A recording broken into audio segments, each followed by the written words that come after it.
students, today we are going to start a new chapter which is from biology और उस chapter का नाम है सेल स्ट्रक्चर एंड फंक्शंस।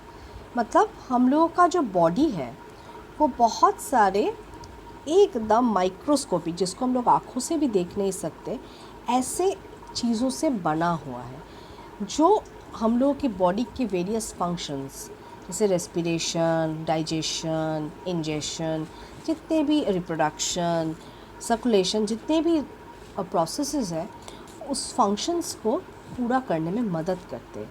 हम लोग का बॉडी जैसे एक घर है, एक घर जैसे बनता है ईंटों से, एक एक छोटा छोटा ईंट से बनता है, वैसे हम लोग का बॉडी भी एक छोटा बिल्डिंग ब्लॉक से बनता है जिसको हम लोग बोलते हैं सेल्स।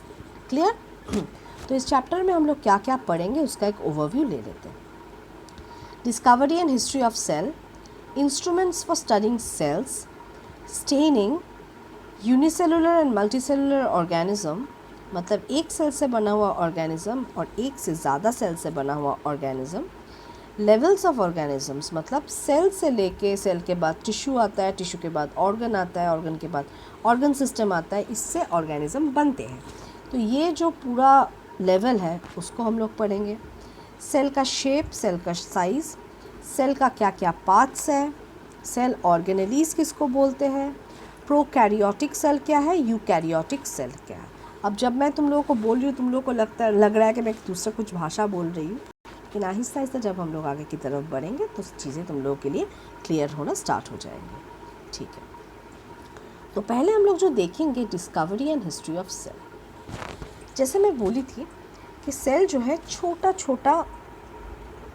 है, हम लोग आँखों से तो देख नहीं सकते हैं, इसके लिए बहुत पावरफुल माइक्रोस्कोप की ज़रूरत है। तो छोटा बिल्डिंग ब्लॉक से पूरा जो हम लोग का बॉडी है वो बनता है।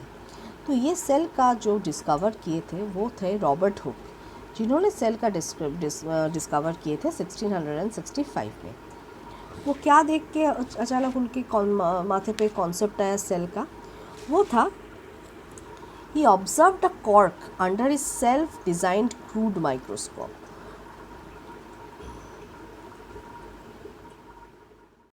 तो रॉबर्ट हुक ने क्या किया था, रॉबर्ट हुक ने अपना एक सेल्फ मेड माइक्रोस्कोप लिए थे। मतलब वो एक माइक्रोस्कोप लिए थे जो उन्होंने खुद से बनाया था, और उसके अंडर एक कॉर्क को लिए थे। कॉर्क मतलब देखना, बहुत सारे कांच के बोतल के ऊपर ऐसे ढक्कन बिठा हुआ रहता है जो देखने में रबर टाइप रहता है, उसको हम लोग कॉर्क बोलते हैं। ऐसा एक कॉर्क को अपने माइक्रोस्कोप के अंदर डाल के वो स्टडी कर रहे थे। तो उन्होंने देखा कि उस कॉर्क जो है वो बना हुआ है छोटा कंपार्टमेंट से। जैसे देखो यहाँ पे जो फ़ोटो तुम लोग देख रहे हो, वहाँ पे देखो छोटा देखो, एकदम जैसे मधुमक्खी अपना घर बनाता है ना, वैसे छोटा यहाँ पे देखो सेल्स बना हुआ है। सेल्स मतलब ब्लॉक्स बना हुआ है। तो इस कंपार्टमेंट को वो देखने के बाद उनको लगा कि ये चीज़ों से ये कॉर्क जो है वो पूरा बना है। इसका मतलब जो भी चीज़ है वो भी क्या ऐसे ही चीज़ों से लिविंग ऑर्गेनिज्म जो है वो बना हुआ है। तो फिर उन्होंने उसको देख के उनको लगा कि ये जो कंपार्टमेंट है ये एकदम मधुमक्खी का जो घर है, उसको जब कोई निकालता है उसके बाद देखा जाता है कि मधुमक्खी के घर के अंदर भी वैसे कंपार्टमेंट्स बने होते हैं जिसमें हनी स्टोर होता है। तो फिर उन्होंने इस कंपार्टमेंट का नामकरण किया और उसका नाम क्या रखा, सेल।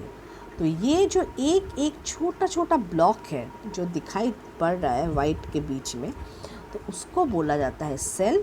और ये पूरा सेल से बन रहा है एक ऑर्गेनिज्म। लेकिन इसके अंदर भी कुछ भाग है कि सेल्स एक साथ क्या फॉर्म कर रहा है, वो एक साथ फिर क्या फॉर्म कर रहा है, ऐसे लेवलिंग होता है, फिर बनता है एक ऑर्गेनिज्म। तो सेल को स्टडी करने के लिए क्या क्या इंस्ट्रूमेंट्स का यूज़ किया गया है। एक है कंपाउंड माइक्रोस्कोप। ये जनरली कोई भी साइंटिफिक लेबॉरेटरी में ये माइक्रोस्कोप का यूज़ होता है, और उसका जो चीज़ को हम लोग नेकेड आई से नहीं देख सकते, खाली आँखों से या फिर चश्मा पहन के जो चीज़ हम लोग नहीं देख सकते, वही सब चीज़ों को देखने के लिए हम लोगों को ज़रूरत पड़ता है माइक्रोस्कोप। माइक्रोस्कोप ये ऐसा वर्ड है, ये उसी वर्ड से आया है जिसको हम लोग बोलते हैं, इससे आता है माइक्रो ऑर्गेनिज्म। माइक्रो ऑर्गेनिज्म मतलब जो चीज़ें को देखने के लिए हम लोग को माइक्रोस्कोप की ज़रूरत पड़ता है। माइक्रो मतलब बहुत ही छोटा।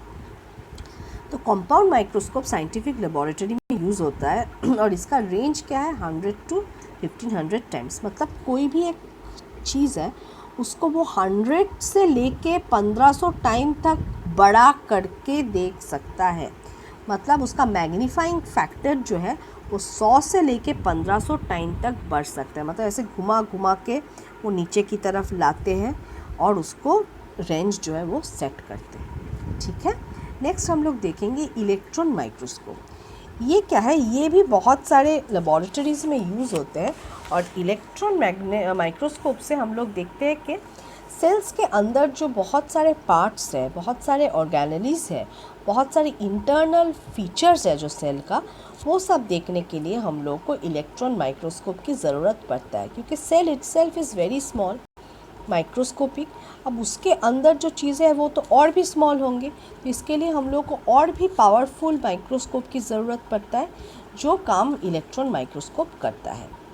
यहाँ पे इलेक्ट्रॉन माइक्रोस्कोप ग्लास लेंसेस, हर माइक्रोस्कोप के नीचे ग्लास लेंस रहता है जिसमें ही वो मैग्नीफाइंग फीचर रहता है जिससे वो बड़ा या मतलब ज़्यादा या कम हम लोग कर सकते हैं उसका मैग्नीफाइंग रेंज। तो इलेक्ट्रॉन माइक्रोस्कोप में ऐसा कोई ग्लास लेंसेस नहीं रहता है, या फिर इलेक्ट्रोमैग्नेट्स रहते हैं और बीम ऑफ इलेक्ट्रॉन्स, मतलब इलेक्ट्रॉन्स के जैसे रेज़ रहते हैं। ठीक है, बहुत सारे रेज़ मिलके बीम बनाते हैं, वैसे ही इलेक्ट्रॉन्स की छड़ी रहते हैं। ठीक है, इसका रेंज कितना है 1 लाख से 5 लाख तक। मतलब इसका मैग्नीफाइंग फैक्टर कंपाउंड माइक्रोस्कोप से कई गुना ज़्यादा है। ये 1 लाख से लेके 5 लाख तक मैग्नीफाइंग कर सकता है। मतलब इतना रेंज तक उसका पावर है कि बहुत छोटा से छोटा चीज़ भी इससे चूकता नहीं है। नेक्स्ट हम लोग देखेंगे स्टेनिंग।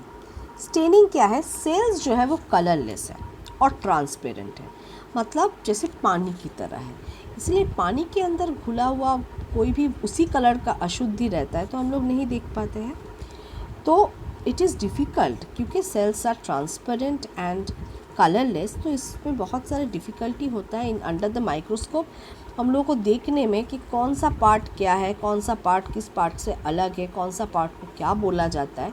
तो ये हम लोगों के लिए बहुत दिक्कत होता है, क्योंकि चीज़ें जो है कलरलेस है, ट्रांसपेरेंट है, सभी घुले हुए हैं, तो किसी चीज़ को हम लोग किसी चीज़ से अलग नहीं कर पाते हैं। तो इसके लिए क्या किया जाता है, स्टेन्स यूज़ किया जाता है। स्टेन्स एक्चुअली क्या है, डाइज़ है, मतलब कलर। जैसे यहाँ पे फ़ोटो में तुम लोग देख रहे हो, यहाँ पे लाल कलर दिया हुआ है, ग्रीन कलर दिया हुआ है, ब्लू कलर दिया हुआ है। तो इससे क्या किया जाता है, हम लोग इस डाई को सेल के ऊपर छिड़क देते हैं।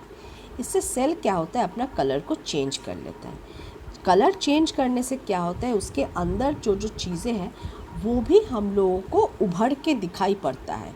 इसलिए हम लोग को पता चलता है कि कौन सा चीज़ क्या है, कौन सा चीज़ किस चीज़ से अलग है। ठीक है, इसीलिए स्टेनिंग की ज़रूरत पड़ता है, क्योंकि सेल्स कलरलेस और ट्रांसपेरेंट है। स्टेनिंग करने से हम लोगों को सुविधा होता है सेल के अंदर के पार्ट्स को अच्छी तरीके से जांच करना। क्लियर? क्या क्या डाइज यूज़ होता है इसमें, सैफ्रनिन, eosin, methylene blue, crystal violet, ये सब डाइज है, ये सब कलर्स हैं जो हम लोग सेल के ऊपर डालते हैं ताकि सेल जो है अपना कलर उसी हिसाब से चेंज करे और हम लोगों को पता चले कि सेल के अंदर क्या क्या इंटरनल पार्ट्स हैं। क्लियर? ओके, तो आगे हम लोग बढ़ेंगे यूनिसेलुलर और मल्टीसेलुलर ऑर्गेनिजम्स को लेके नेक्स्ट वीडियो के लिए। तब तक के लिए thank you so much, stay safe, stay healthy.